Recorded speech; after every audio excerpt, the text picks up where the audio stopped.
Good morning বন্ধুরা, শুভ সকাল।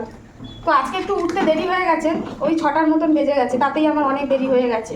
তো উঠে সমস্ত কার্য করতে করতে 7টা বেজে গেছে, 7:30 হতে যাচ্ছে, 7:30 বেজে গেছে সরি। তো আজকেই আবার তাড়াহুড়োর মধ্যে আজকেই হচ্ছে কর্তামশাই আর ছেলে বায়না আজকে খাবে ওই যে ডাল সিদ্ধ হয় না, ডালটাকে সিদ্ধ করতে হবে, তার মধ্যে পেঁয়াজ, কাঁচা লঙ্কা আর কাঁচা সরিষার তেল দিয়ে এই ডালটা ওরা খেতে ভালোবাসে। তো এই ডাল করতে হবে। সাথে এখানে আছে ঢ্যাঁড়স আলু চচ্চড়ি করছি। এটা তো বললো যে একটু টমেটো দিয়ে শুকনো করে চচ্চড়িটা করবে। তো এখানে ঢ্যাঁড়স আলু চচ্চড়িটাও বসিয়ে দিয়েছি। আর বুঝতেই পারছো সকালে আমি কতটা পরিমাণে ব্যস্ত থাকি। এবার শুধু এটা না, আরও আছে, কি বলবো বন্ধুরা, আজকে যেমন দেরি হয়ে গেছে তেমন এদের বায়না। আজকে আবার ছেলে বললো আজকে কদিন পরই কিন্তু ও রুটি পরোটা নিয়ে যাচ্ছে। ও তো বাচ্চা, মাঝে মাঝে চেঞ্জ করতেই হয়। তো নিজে থেকেই বললো মা একটু চাউমিন করে দেবে। তো এই দেখো এখানে ছোটো ছোটো 2 প্যাকেট চাউমিন নিয়ে এসেছি। তো এই চাউমিনটা ওকে দেবো টিফিন, এটা করতে হবে।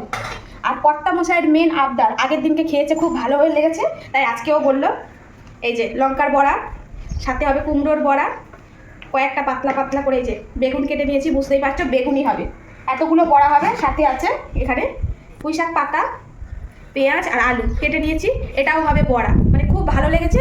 এখন আবদার সকালবেলা টিফিনে আমাকে এটা করে দাও। তো বলছি যেদিনকে মানে দেরি হয়ে যায় সেদিনকে এদেরও ভীষণ তাড়া থাকে। তো এই তো গেল, সাথে আছে সকালবেলা টিফিন, তো এইগুলো করছি। আবার হচ্ছে ভাত করতে হবে। মানে কি বলবো, তাড়াহুড়োর মধ্যে এতগুলো সব কিছু 9টার মধ্যে। মানে বলছি তো মা এবার চলে গেল, ভাগ্যিস মার কাছ থেকে আমি 8টা হাত নেওয়ার দরকার ছিল, নাহলে এই সংসার চালাতে পারবো না। যেদিন দেখছে দেরি তাড়াহুড়ো সেই দিনেই এদেরও মানে সেই খাবার ক্রেভিং উঠেছে, জানি না, বুঝতে পারছি না। এবার এতগুলো বড়া ভাজতে কতক্ষণ সময় লাগবে বলো তো বন্ধুরা?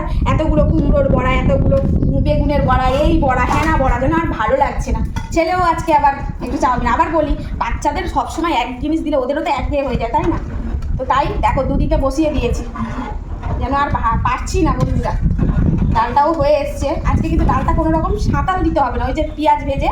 আমাদের এই ডালটা কীরকম করা হয় বলবো? এই ডালটা একদিন তোমরা কিন্তু করে খেয়ে দেখতেই পারো, ভীষণ সুন্দর হয়। প্রথমে ডালটা যেমন ধুয়ে আমরা সিদ্ধ বসিয়ে নিলাম, সিদ্ধ বসিয়ে নিয়ে একটু ভালো করে হাতা দিয়ে যেমন ডালে কাঠি ডাল দিয়ে দিলাম, দিয়ে একটু জল দেবো। খুব বেশি কিন্তু এই ডালটা ঝোল হবে না, বুঝতেই পারছো, কারণ দেখো দেখলে বুঝতে পারবে।